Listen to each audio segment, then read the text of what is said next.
The morning sun filtered through the tall windows of Buckingham Palace, casting long shadows across the polished marble floors.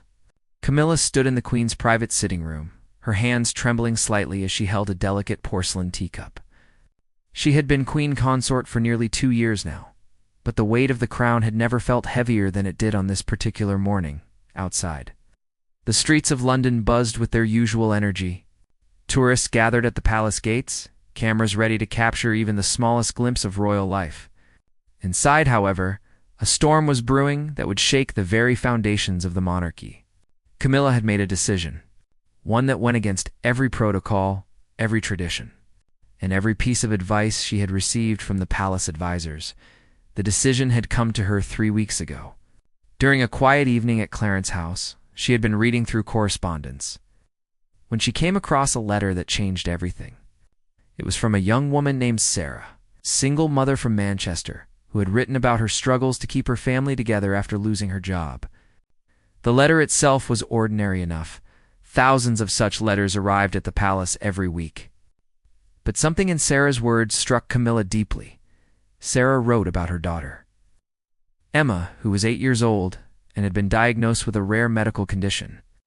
The treatment was available, but it required the family to travel to London multiple times a month. Sarah couldn't afford both the treatment and the travel costs, let alone the child care for her to other children during these trips. She wasn't asking for money or special favors. She simply wanted to share her story, to let someone know that families like hers existed and were struggling. Camilla had read the letter 3 times that evening. Then she did something unprecedented. She picked up her personal phone and called Sarah directly. The conversation lasted 40 minutes. Camilla learned about Emma's love for drawing, about Sarah's efforts to maintain hope despite overwhelming odds, and about the system that seemed designed to help but somehow kept failing them. When the call ended, Camilla made her decision. She would visit Sarah and Emma personally, not as part of an official royal engagement, but as a private visit. No photographers, no press releases, no palace officials managing every word and gesture. She would go as one woman helping another, as one grandmother concerned about a child in need. The palace staff had been horrified when she informed them. Her private secretary, Margaret, had spent an entire afternoon explaining why this was impossible. Royal visits required weeks of planning. Security assessments had to be conducted. Local authorities needed to be notified. The press needed to be managed. Most importantly, the Queen Consort did not simply show up at people's homes unannounced. Camilla had listened patiently to every objection. Then she had said 5 words that left Margaret speechless. I'm going anyway, with or without approval. Standing in the sitting room, Camilla waited for the meeting she had requested with the king's senior advisors. She knew what was coming. They would try once more to dissuade her, to explain the dangers and improprieties of her planned action. They would use words like protocol, security, and precedent. They would remind her of her duty to the crown. The door opened, and 3 men entered. Lord Pemberton, the Lord Chamberlain, led the way. His face was stern, his posture rigid. Behind him came Sir Geoffrey Hartwell, the King's private secretary, and Commander James Morrison, head of royal protection. All 3 wore expressions that made clear their disapproval. Lord Pemberton spoke first, his voice carrying the authority of 4 decades of palace service. Your Majesty, we must speak plainly. This proposed visit of yours cannot proceed. It violates every security protocol we have established. It undermines the careful planning that goes into royal engagements. Most critically, it sets a dangerous precedent that could expose you and the entire royal family to unnecessary risks. Camilla set down her teacup with deliberate care. I understand your concerns, Lord Pemberton. I truly do. But I have made my decision. Sir Geoffrey stepped forward, his tone more diplomatic but equally firm. Perhaps your Majesty doesn't fully appreciate the complications this would create. If you visit this family privately, word will inevitably leak. Then we will face questions about why other families in similar situations aren't receiving similar visits. The palace will be flooded with requests. The precedent would be impossible to manage. Then perhaps Camilla said quietly, we need to change how we think about precedent. The three men exchanged glances. Commander Morrison, who had remained silent until now, spoke up. Your Majesty, my primary concern is your safety. We cannot adequately protect you in an unsecured, unvetted location. The address you've provided is in a neighborhood where we cannot guarantee your security without a significant visible presence, which would defeat the purpose of a private visit. Camilla had expected this argument.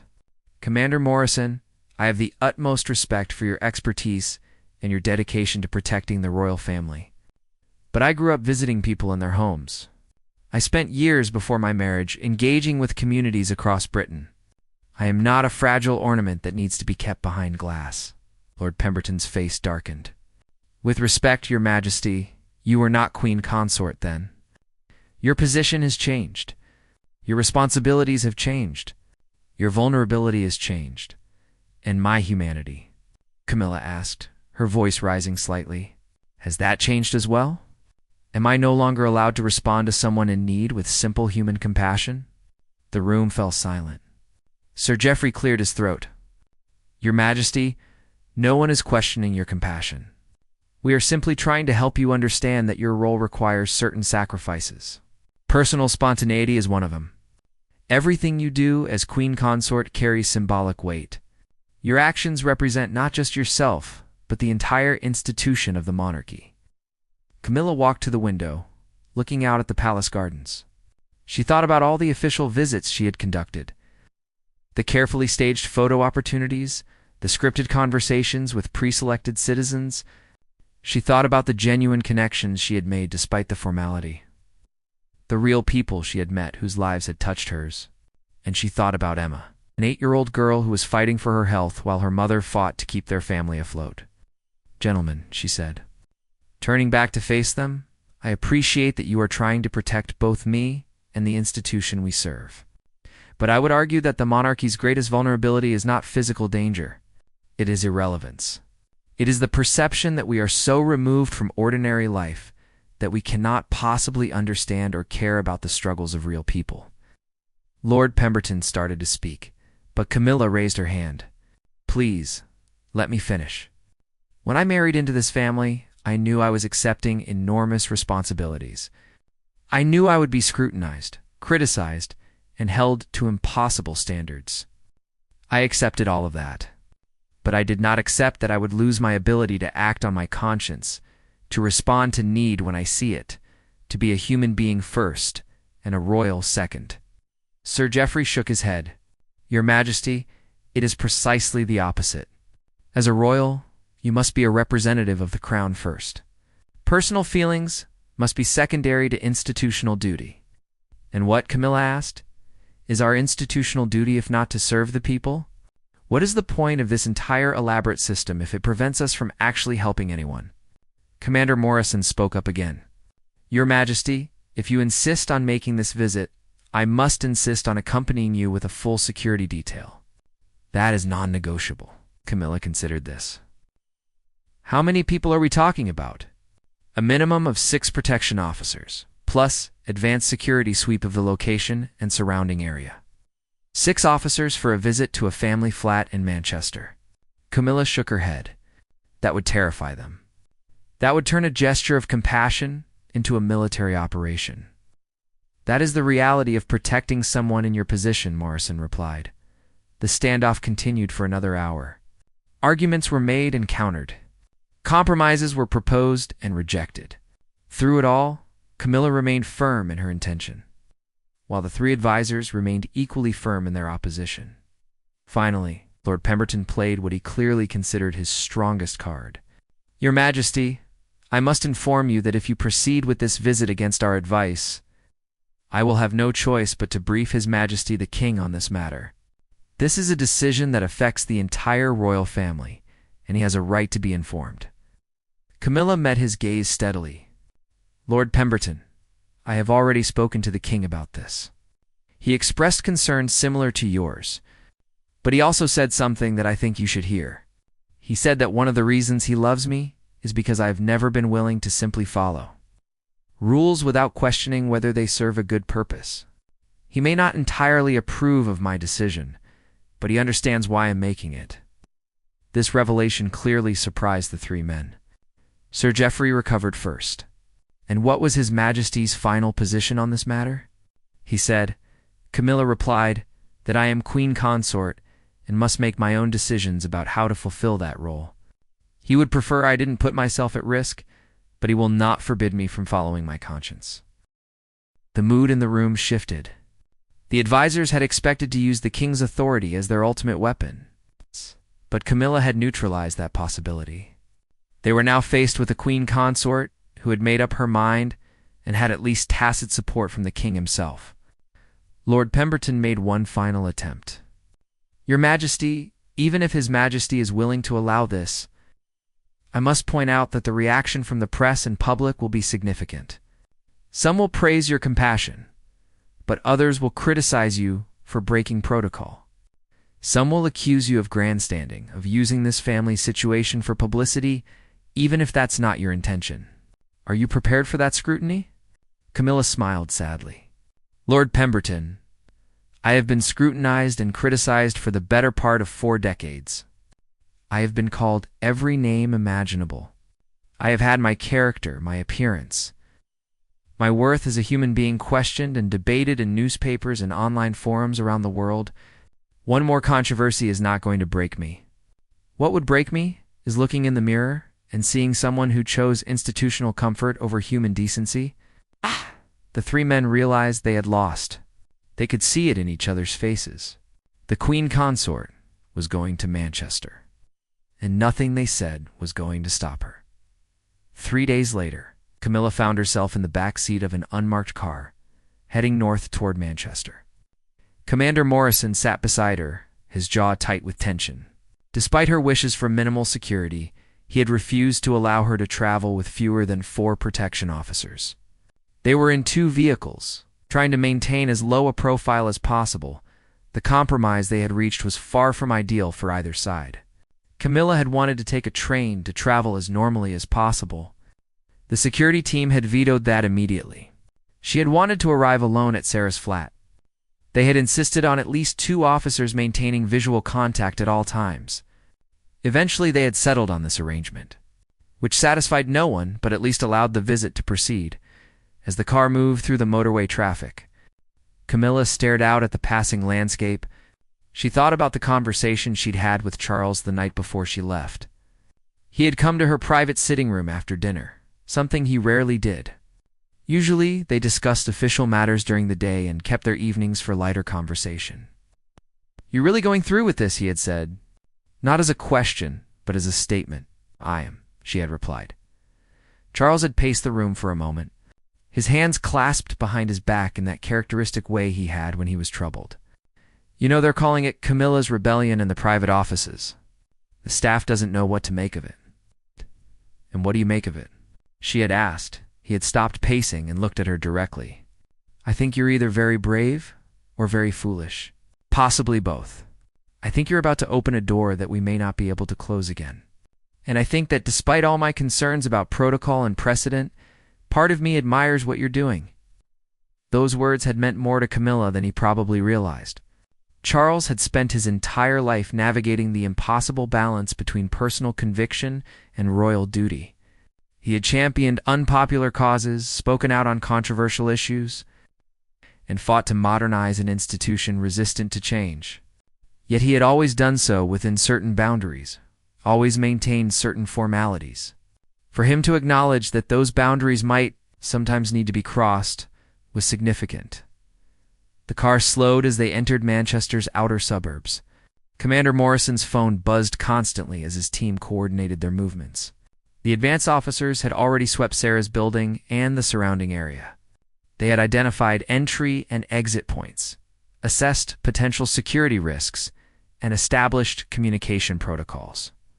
All of this for a visit that Camilla hoped would last no more than an hour. Sarah's building was a typical council estate structure. 5 stories of weathered brick with narrow windows. It wasn't in a particularly dangerous area, but it clearly wasn't prosperous either. Children played in a small courtyard, their shouts echoing off the concrete. An elderly woman walked a small dog along the path. Life here was ordinary, unglamorous, real. The car pulled up a short distance from the building entrance. Morrison turned to Camilla. "Your Majesty, last chance to reconsider. We can turn around right now, and no one outside our team will ever know this trip happened." Camilla shook her head. "We're here, Commander. Let's proceed."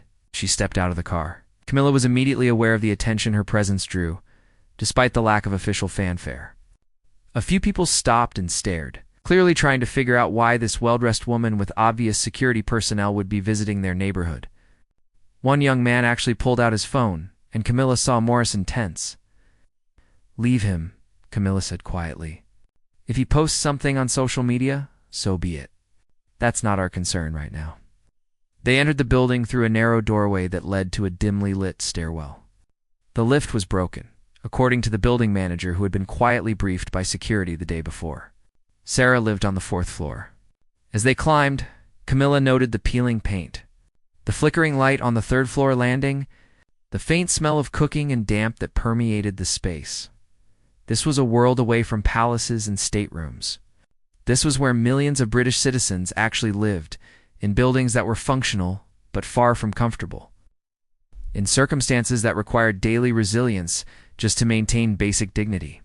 Camilla had visited public housing before, of course, but always as part of official engagements where the buildings had been prepared, cleaned, made presentable for royal inspection. This was different. This was real life, unvarnished and unimproved. They reached the 4th floor and found the door marked with the number Sarah had provided. Camilla took a deep breath, nodded to Morrison to stay back, and knocked. The door opened almost immediately. Sarah stood there, her face a mixture of disbelief and nervousness. She was younger than Camilla had imagined from their phone conversation, perhaps in her mid-30s, with tired eyes that spoke of too many sleepless nights and too many worries. "Your Majesty," Sarah stammered, dropping into an awkward curtsy. "I still can't believe you're actually here." Camilla reached out and gently touched Sarah's arm. "Please, no formality." "May I come in?" Sarah stepped back, ushering Camilla into a small flat that was spotlessly clean but painfully modest. The furniture was old, but carefully maintained. Children's drawings covered one wall, and Camilla recognized Emma's work from the photos Sarah had sent via email. The flat was cramped, with a living area that barely accommodated a worn sofa and a small television. Beyond it, Camilla could see a tiny kitchen and a narrow hallway leading presumably 2 bedrooms. "Emma," Sarah called out nervously, "come here, sweetheart. We have a very special visitor." A small girl emerged from one of the bedrooms, her movements careful and measured. She wore a colorful dress that was slightly too large for her thin frame. Her face was pale, but her eyes were bright with curiosity. Behind her came 2 younger children, a boy about 6 and a girl about 4. Both staring at Camilla with wide-eyed wonder, Camilla knelt down to be at Emma's level. Ignoring the flash of concern from Morrison at her vulnerable position. "Hello, Emma. I've heard so much about you. Your mother tells me you're quite an artist." Emma nodded shyly. "I like to draw," she said in a voice that was surprisingly strong for such a small child. "Would you show me some of your drawings?" Camilla asked. For the next 20 minutes, the formality of the situation slowly dissolved.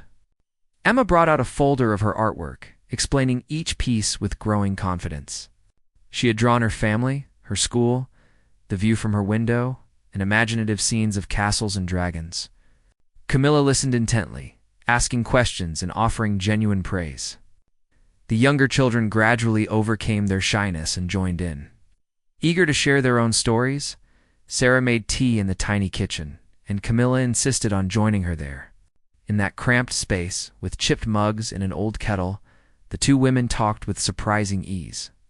Sarah spoke about the daily challenge of managing Emma's treatment, the impossible choices she faced between paying for medicine and paying for food, the exhaustion of trying to be strong for her children when she felt like falling apart herself.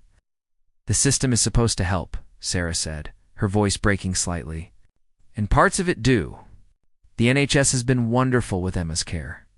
But the support services, the financial assistance, it's all so complicated. You need to fill out endless forms, and then you wait weeks for decisions. And half the time they deny you because you don't meet some specific criteria. Meanwhile, You're still expected to get your child to appointments. Still expected to pay your rent? Still expected to somehow make everything work? Camilla listened. And for the first time in years, she felt the full weight of her position not as a burden, but as a potential tool. She had access. She had influence. She could make calls that would be answered, send letters that would be read. But the palace advisors were right about one thing. She couldn't personally help every family in Britain facing similar struggles. What she could do, however, was use this experience to push for systemic changes. They moved back to the living room, where Emma had spread out more drawings. Camilla sat on the floor with the children, something that clearly alarmed Morrison, but delighted the kids. They told her about their school, their friends, their dreams for the future. Emma wanted to be an artist. The middle child wanted to be a footballer. The youngest wasn't sure yet, but thought being a princess might be nice. Being a princess isn't quite as glamorous as it seems, Camilla said with a gentle smile. You have to wear uncomfortable shoes and remember lots of complicated rules about which fork to use. Emma considered this seriously. But you get to live in a palace. That's true, Camilla acknowledged. Though your home here has something very important that palaces sometimes lack. What's that? Emma asked. Love that fills every corner, no matter how small the space. Sarah's eyes filled with tears at these words. The two women looked at each other with an understanding that transcended their vastly different circumstances. They were both mothers trying to do their best for their children. They both knew what it meant to fight for the people they loved. After 45 minutes, Morrison gently reminded Camilla of the time. They had agreed on a short visit to minimize security risks. Camilla nodded reluctantly and began her goodbyes. She gave Emma a gentle hug and promised to follow up on her treatment situation. She shook hands with the younger children and gave Sarah her personal phone number, something that would have given the palace advisors heart attacks if they had known. As she stood to leave, Emma suddenly ran to her room and returned with a drawing. I made this for you, she said, holding out a picture of a crown surrounded by flowers. Camilla took the drawing with hands that trembled slightly. This is beautiful, Emma. I will treasure it always. At the door, Sarah grabbed Camilla's hand. Thank you, she whispered. Not just for coming, but for caring. For seeing us as real people and not just a problem to be managed. You're not a problem, Camilla replied firmly. You're a mother doing an extraordinary job in difficult circumstances. Don't ever forget that. The walk back down the 4 flights of stairs felt different to Camilla. She had entered this building as queen consort, fulfilling what others saw as a reckless whim. She was leaving as a woman who had been reminded why public service mattered, why compassion could never be replaced by protocol. Why sometimes the most important duty was simply to show up. In the car heading back to London, Morrison remained silent for a long time. Finally, he spoke. Your Majesty, what you did in there was either going to be a disaster or something quite extraordinary. I'm man enough to admit I didn't expect the latter. Camilla looked at him with surprise. Commander Morrison, is that approval I hear in your voice? He allowed himself a small smile. Let's call it acknowledgement that sometimes security concerns, while valid, shouldn't be the only consideration. That little girl's face when you hugged her. That meant something. Yes, Camilla said softly. It did. But as the car merged onto the motorway heading south, both of them knew that the real test was yet to come. Word of the visit would leak. It always did. And when it did, the palace would face questions it wasn't prepared to answer. The leak happened faster than anyone anticipated. By the next morning, the story was everywhere. Not from official palace channels or carefully managed press releases, but from a grainy mobile phone video that had gone viral overnight. The young man outside Sarah's building had indeed posted on social media, and his brief clip of Camilla entering the council estate with security officers had sparked intense speculation. Within hours, journalists had tracked down the location and begun knocking on doors. By mid-morning, Sarah's identity had been discovered. By afternoon, news crews were camped outside her building. The story had become a sensation, not because of what had happened, but because of the questions it raised. About royal protocol and the mysterious nature of Camilla's visit. Camilla watched the coverage from her private sitting room at Clarence House. her expression growing darker with each bulletin. This was exactly what she had hoped to avoid. Sarah and her children were now under siege from media attention. Their private struggles were being dissected on national television. Well-meaning neighbors were giving interviews about the family's situation, sharing details that were nobody's business but their own. Her phone rang. It was Charles, and his tone made clear he had been fielding calls from palace officials all morning. "They want to know what to say," he told her. "The press office is drowning in inquiries. They need guidance on how to handle this." "Tell them the truth," Camilla said. "I visited a family in need because I wanted to help. There's no scandal here, just compassion." "You know it's not that simple," Charles replied, though his voice was gentle rather than critical. "People want to know why this family, why now? Whether this will become regular practice? Whether others in similar situations can expect similar visits? The precedent question hasn't gone away just because you made the visit." Camilla closed her eyes.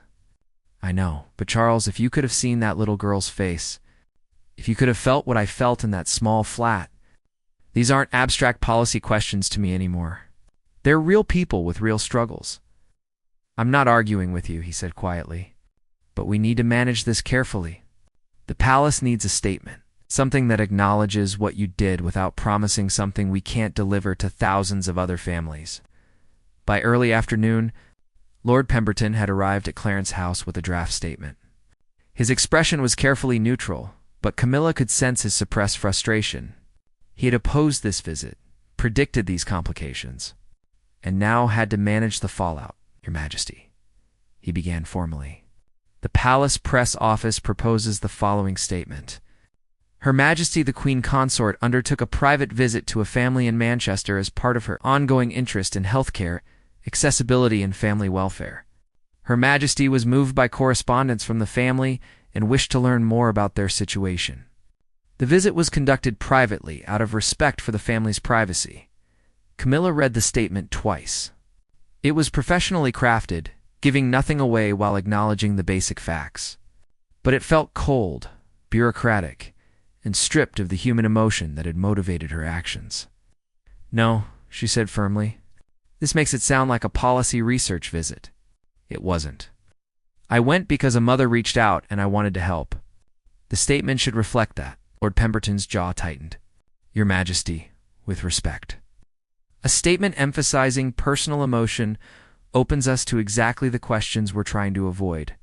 If you acted on personal feeling in this case, why not others? The palace will be accused of arbitrary decision-making, of responding to some appeals but not others. "Then, perhaps," Camilla said, her voice rising slightly, "we should respond to more appeals. Perhaps the problem isn't that I help this family, but that we don't help enough families." The tension in the room was palpable. Sir Geoffrey, who had accompanied Lord Pemberton, attempted to mediate. "Your Majesty, I think what Lord Pemberton is trying to express is that your visit, while well-intentioned, has created expectations we cannot meet.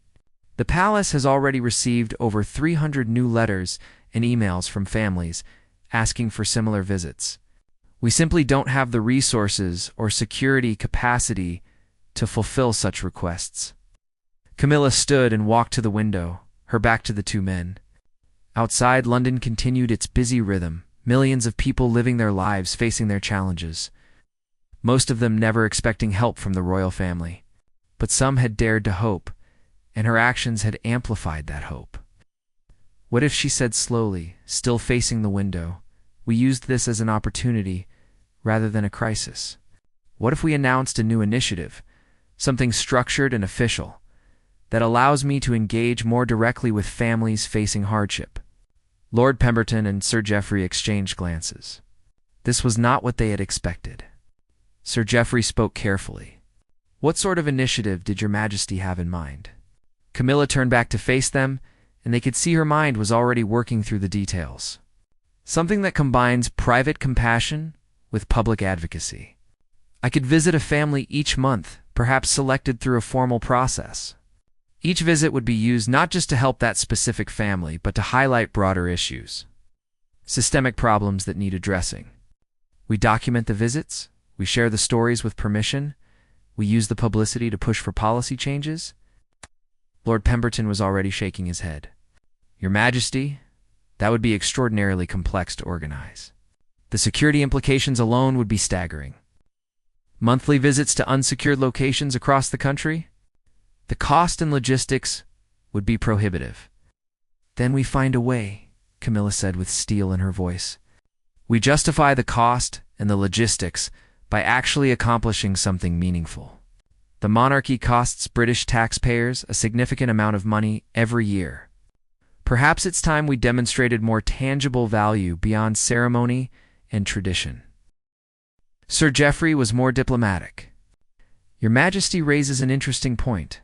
However, such an initiative would require extensive planning, consultation with various government departments, and approval at the highest levels.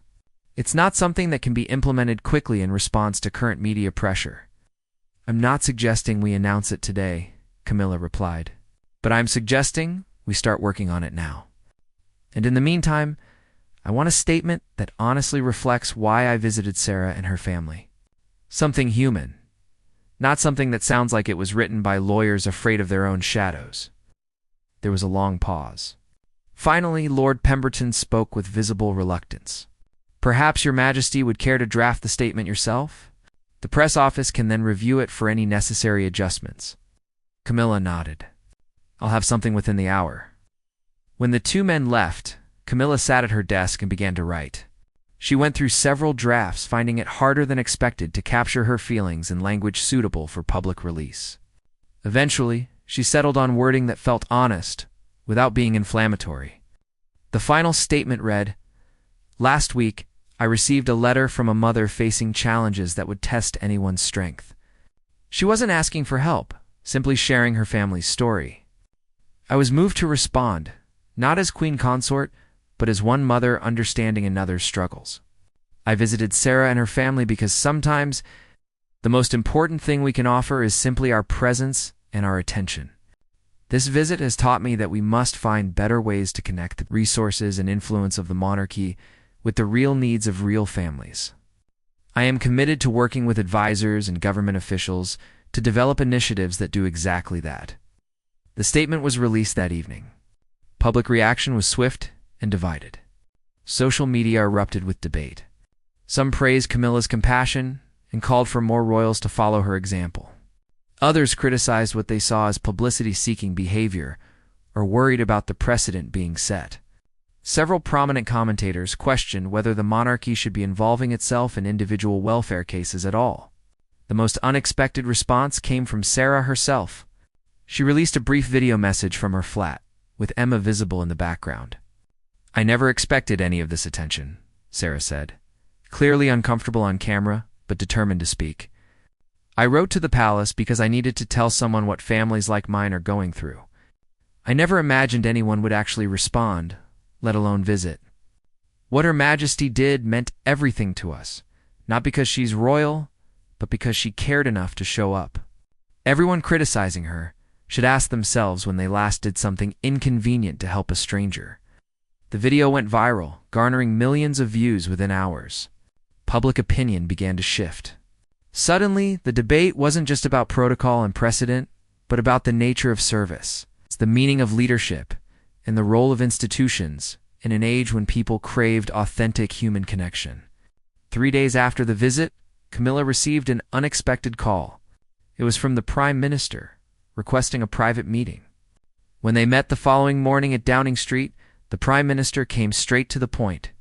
"Your Majesty, your visit to Manchester has created quite a stir, as I'm sure you're aware. My office has been flooded with letters and calls. Some are critical, but many are supportive. More importantly, your actions have highlighted gaps in our social support systems that, frankly, we've been aware of, but haven't prioritized sufficiently." Camilla listened carefully. Unsure where this was leading, the Prime Minister continued. "I've been discussing with my cabinet the possibility of establishing a new, cross-departmental initiative focused on family welfare and healthcare accessibility. We're calling it the Family Support Integration Program. It would streamline various existing services, eliminate redundant bureaucracy, and ensure families like Sarah's don't fall through the cracks." "That sounds promising," Camilla said cautiously. But why are you telling me this? Because the Prime Minister said with a slight smile, "We'd like to invite you to serve as the program's royal patron." Your visit demonstrated that there's public appetite for more direct royal engagement with social issues. We believe your involvement would help raise awareness and maintain momentum for necessary reforms. Camilla sat back, processing this unexpected development. What had begun as a simple act of compassion was evolving into something far larger. The palace advisors would have concerns, she knew. They always did. But here was an opportunity to transform a controversial gesture into sustained institutional change. "I would be honored," she said finally. "On one condition, this cannot be a ceremonial role. I want meaningful involvement, regular briefings, and the ability to raise concerns directly when I see the program falling short." The Prime Minister extended her hand. "You have my word, Your Majesty. Though I suspect I'm going to regret giving you quite that much access." They both laughed, but Camilla knew this was just the beginning. She had crossed a line that couldn't be uncrossed. The question now was, what would be built on the other side of that line? 6 months after the Manchester visit, Camilla stood in a conference room at the Department of Health and Social Care, reviewing progress reports on the Family Support Integration Program. The room was filled with civil servants, charity representatives, and policy experts. This was her third quarterly review meeting, and she had come prepared with detailed questions based on case files she'd been studying. "The waiting times for assessment have dropped by 30%, a senior civil servant was explaining, pointing to graphs on a projection screen. "We've eliminated 2 redundant application processes. Families now receive preliminary decisions within 5 days instead of 3 weeks. Camilla studied the data carefully. "That's significant progress. But I'm concerned about the regional variations I'm seeing. Why are families in the Northeast experiencing longer delays than those in the Southeast?" The civil servant looked uncomfortable. "Resource allocation, Your Majesty. Some regions have fewer caseworkers per capita, and that needs to be addressed," Camilla said firmly. "The whole point of this program was to ensure consistent support regardless of postcode. I want to see a plan for equalizing resources within the next review period." Around the table, people took notes. This was not the ceremonial royal involvement they had initially expected. Camilla had attended every scheduled meeting, read every report, and pushed back on any signs of bureaucratic complacency. She had also insisted on making additional family visits. Though these were now properly organized with full security protocols and clear objectives, each visit was carefully selected to highlight a different aspect of the social support system. She had visited a family dealing with disability benefits, another struggling with childcare costs, a single father managing work and custody arrangements, and a grandmother raising her grandchildren after her daughter's death. Each visit was documented and used to inform policy discussions. The family's stories, shared with their permission, become powerful tools for advocacy. The palace had adapted to this new reality with varying degrees of enthusiasm. Lord Pemberton remained skeptical, but had grudgingly admitted that the initiative was generating positive coverage and demonstrating royal relevance. Sir Geoffrey had become an unexpected ally, recognizing that structured engagement was preferable to unpredictable, spontaneous actions. Commander Morrison's security team had developed efficient protocols for these visits, turning what had once seemed impossible into routine operations. The broader royal family had mixed reactions. Some younger royals had expressed admiration for Camilla's approach and interest in developing similar initiatives. Others remained firmly traditional, viewing her methods as unnecessarily risky and potentially damaging to royal dignity. The palace was quietly divided between those who saw modernization as essential survival and those who believed tradition was what made the monarchy meaningful. Charles had been supportive, though in his characteristic way of supporting while simultaneously cautioning against overreach. During a private dinner a few weeks earlier, he had expressed both pride and concern. "You've accomplished something remarkable," he had told her. "You've found a way to make the monarchy feel relevant to people's daily lives. But you're also setting a standard that will be difficult for future generations to maintain. What happens when you're no longer able to do this work? Will the expectation disappear? Or will your successors be judged for not matching your level of engagement. That's a problem for future generations to solve, Camilla had replied. Right now, there are families who need help, and I have the platform to provide it. I can't worry about what comes after, but she did worry, more than she admitted. The work was exhausting. Every case file she read represented real suffering, real struggle. She couldn't help everyone, and that knowledge weighed on her. The 300 letters that had arrived after the Manchester visit had grown to thousands. Each represented a family hoping for attention, for intervention, for someone in power to care about their situation. The Family Support Integration Program helped systematically, but systemic change was slow. In the meantime, individual families continued to fall through gaps, continued to face impossible choices, continued to need the kind of direct intervention that Camilla couldn't possibly provide to everyone. During her visits, Camilla had begun to notice patterns. The families struggling most weren't always those with the least resources, but those who fell into bureaucratic blind spots. A family might earn slightly too much to qualify for one benefit, but not enough to actually afford what they needed. Another might have complex circumstances that didn't fit neatly into existing program categories. The system, despite improvements, remained rigid in ways that punished the most vulnerable. She raised these observations at policy meetings, and some changes were implemented. Eligibility criteria were broadened. Appeal processes were streamlined. New categories of support were created. But for every problem solved, 3 more emerged. Social support systems, Camilla was learning, were extraordinarily complex networks, where adjusting one element often created unexpected consequences elsewhere. One afternoon, she received a call from Sarah. They had stayed in touch, with Sarah providing invaluable insight into how programs worked or failed at the ground level. Emma's treatment was progressing well, and the family's financial situation had stabilized. Thanks to support from the new initiatives Camilla had helped establish, "I wanted to thank you," Sarah said over the phone. "Not just for what you did for us, but for everything that's come after. I've been connected with other families facing similar challenges. There's a network now, people helping each other, sharing information about resources and rights. Your visit started something bigger than either of us expected." Camilla felt a warmth spread through her chest. This was why she had broken protocol, why she had endured criticism and complications. Real change was happening not just from above through policy reforms, but from below through empowered communities. "You did that," Camilla told Sarah. "By being willing to share your story, by speaking out about what you needed. I just provided a platform." "We both did our part," Sarah replied. "That's how change actually happens, isn't it? People with platforms and people with stories working together." After the call ended, Camilla reflected on how much her understanding had evolved. She had entered that Manchester flat thinking she could help one family. She had left understanding that individual compassion, while essential, needed to be paired with systemic advocacy. One couldn't replace the other. Both were necessary. The quarterly review meeting concluded with action items assigned and next steps outlined. As people filed out, the program director approached Camilla privately. "Your Majesty, I wanted to share something that isn't in the official reports. We've been tracking not just the families directly helped by the program, but broader social indicators.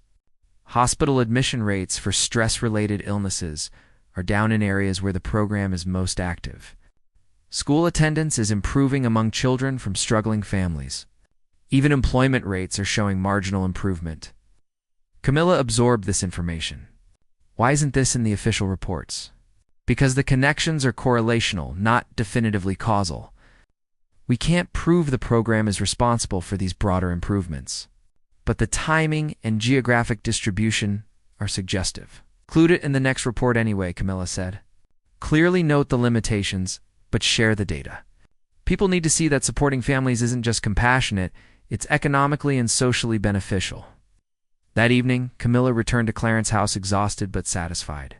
She had meetings scheduled for the next 3 days, including 2 more family visits and a speech at a charity event.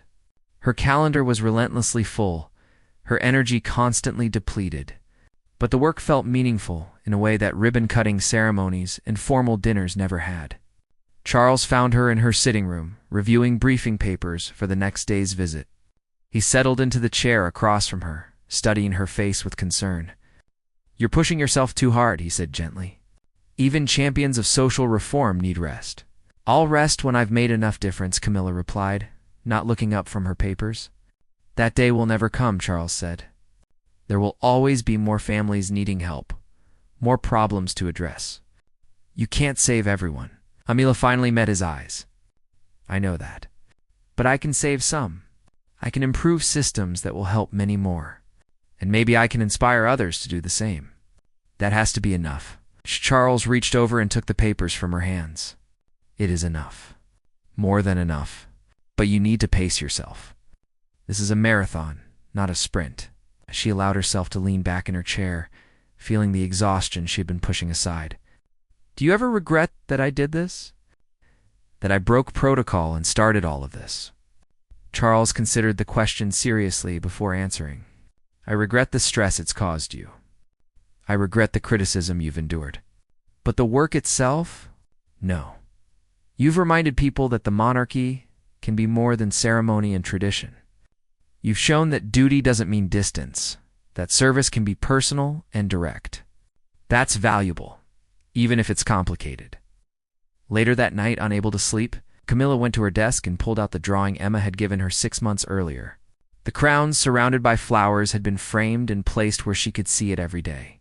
It reminded her why she had started this journey and why she would continue despite the challenges.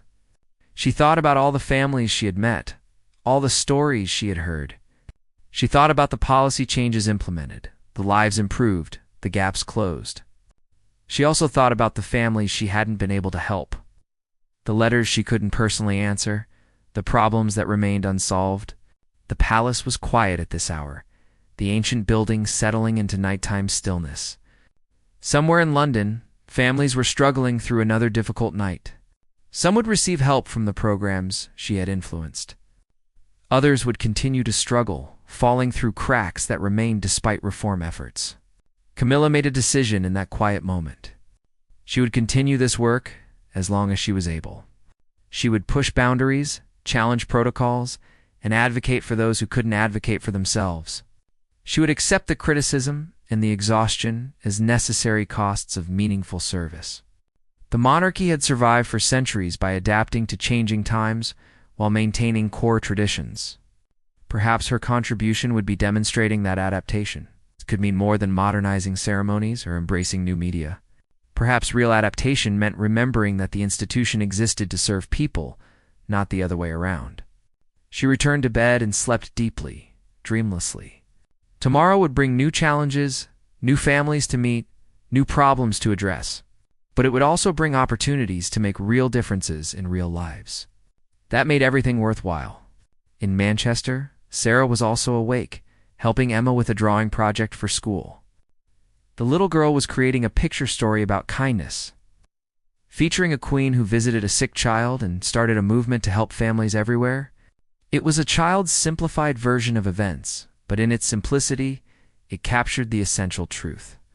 Sometimes, Sarah reflected as she watched her daughter work, the most important rules to break are the ones that prevent us from caring for each other. Sometimes duty means exactly what Camilla had demonstrated, showing up, listening, and refusing to let protocol stand in the way of compassion. The drawing was finished, and Emma held it up proudly. It showed a small flat and a large palace connected by a rainbow. On one end stood a family, on the other a figure wearing a crown. Between them, the rainbow carried words Emma had carefully lettered, "When someone cares enough to cross the distance." Sarah hugged her daughter and thought about the royal visit that had changed their lives. The palace had been silent when Camilla made her decision to visit. Not silent with disapproval, though that came later, but silent with the weight of tradition being challenged, of comfortable certainties being questioned. That silence had been broken, and what emerged from the breaking was something unexpected and valuable. A reminder that institutions exist to serve people, that power should be used to help rather than maintain distance, and that sometimes the most important thing a person with privilege can do is simply show up when someone needs them. The story of Camilla's visit to Manchester became part of royal history, studied and debated for years to come. Some saw it as a moment of inspired leadership, others as a dangerous precedent. But for the families whose lives were touched by the changes that followed, it was simply the moment when someone in power decided that compassion mattered more than protocol, and that sometimes the greatest duty is the willingness to cross lines that others insist should never be crossed.